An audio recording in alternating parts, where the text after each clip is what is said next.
Okay, so we're given the velocity of our trebuchet, 73.75 feet per second. The trebuchet releases the golf ball 4 feet above the ground. The launch angle is 40 degrees, and we know the height of our target is 7 feet, which is the height of our fence, or we'll call it the wall. We'll say our initial x naught is 0, and our gravity is 32.2 feet per second squared. Okay, so once I know my known values, I can substitute those into my position vector, as I've shown here, and simplify those into easier to deal with terms, where I get 56.5 t4, which is my y naught, plus 47.4 t minus 16.1 t squared. So given my picture here, I know I've measured off 200 feet from the fence. Okay, this is my initial launch. I'm not sure how close I'm going to get, but I know these values, and I'm gonna determine where the projectile lands, somewhere close to the fence. Okay, so I know it's 200 feet, I know the height, and I know my initial y naught is 4. Okay, so I want to find the time until ground impact. Ground impact, I'm going to set the y component, this y component here, equal to 0. Okay, so I'll take 4, 1 plus the t squared, and set it equal to 0. And now I'm asking at what time is the elevation 0. And this is really a quadratic equation. If I rearrange it, this is negative 6. This is my a term, my b term, my c term in my quadratic formula, negative b plus or minus b squared minus 4ac. The square root of that whole thing divided by 2a. Okay, now this will give me 2 times. So as I compute that formula, I'll get time 1 to be a negative 0.08 seconds, and time 2 to be 3.026. Okay, this is my time at impact. So now I want to determine how far in the x direction I've traveled. So I take my x component, 56.5, and multiply it by this time. And this will give me my range. Okay, in this case, my range equals 170.97 feet. So that occurs about right there. We'll call this 170.97 feet. And my projectile will travel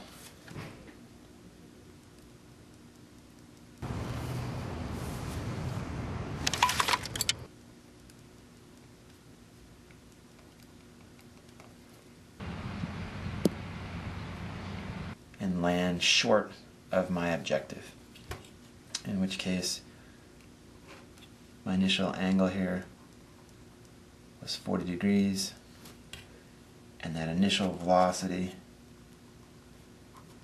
v naught was 73.75 feet per second. Okay, so in this case I know I'm not hitting my objective, but I want to get the projectile over the wall. So the next thing I want to do is I want to find the time to a specific height.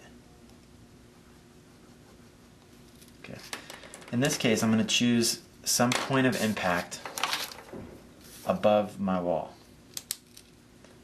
Okay. I'm going to choose this as my point of impact, which is going to be 19 feet above the ground, or 12 feet above the height of my wall.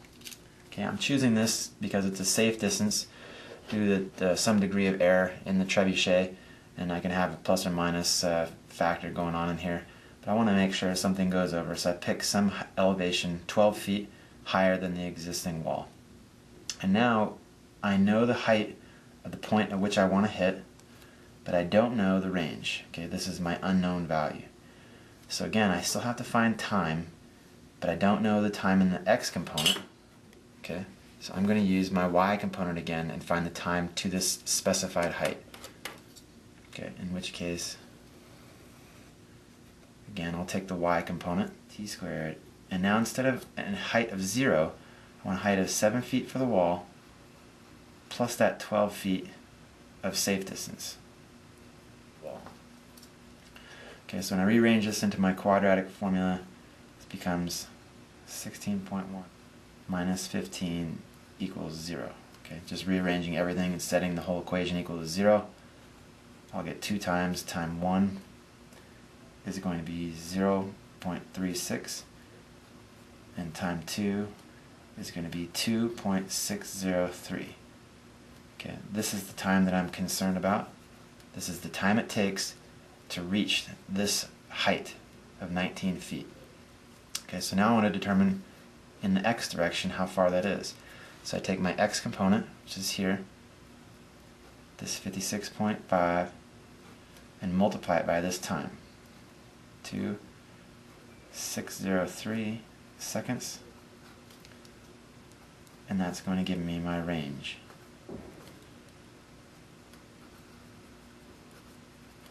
In which case this range is 147 feet. Okay, so I'm going to change this. Target move forward to 147. And I relaunch my projectile.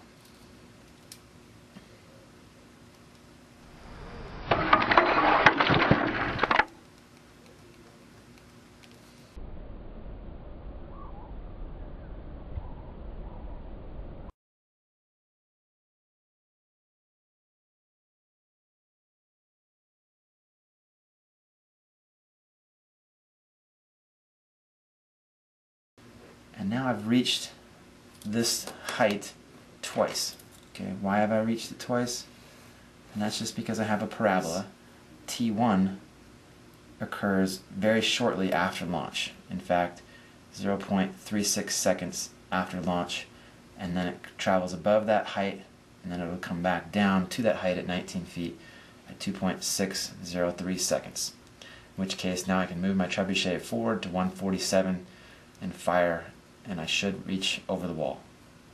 The next thing I'll figure out is how to find the arc length. Okay, the arc length is the integral from a starting time to an ending time. So we'll choose this 2.603 seconds, and it's going to be the magnitude of the velocity vector, or the square root of 56.5. Okay, and this is the velocity component. Okay, so keep in mind this was position, so to get velocity I have to take the derivative of 56.5 t, which gives me this down here, 56.5 as a constant. I take the derivative of the y component, the derivative of 4 is 0, the derivative of this is 47.4, derivative of t is just 1, minus 32.2 t, and that term gets squared as well, and I integrate with respect to time. And this arc length gives me 160.2 feet. And my arc length should also always be some number just slightly larger than my range. Yeah, I'm going to travel 147 feet in just the x direction, and the arc length is this entire path, which will be just slightly more at 160.2 feet. One other thing I can do, okay, in this case I use the y component both times to solve for the time to a impact and time to a specified height. I can find time to a range. Okay, if I chose my first example and I wanted to know how much time it took to travel the full 200 feet, I would simply take the x component, this 56.5 t, and set it equal to a range, in which case I want to know how much time it takes to travel 200 feet. T is simply 200 divided by 56.5.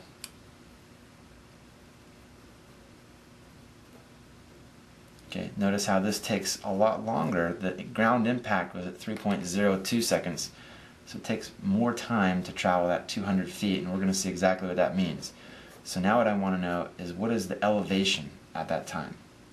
Okay, the elevation is the y component,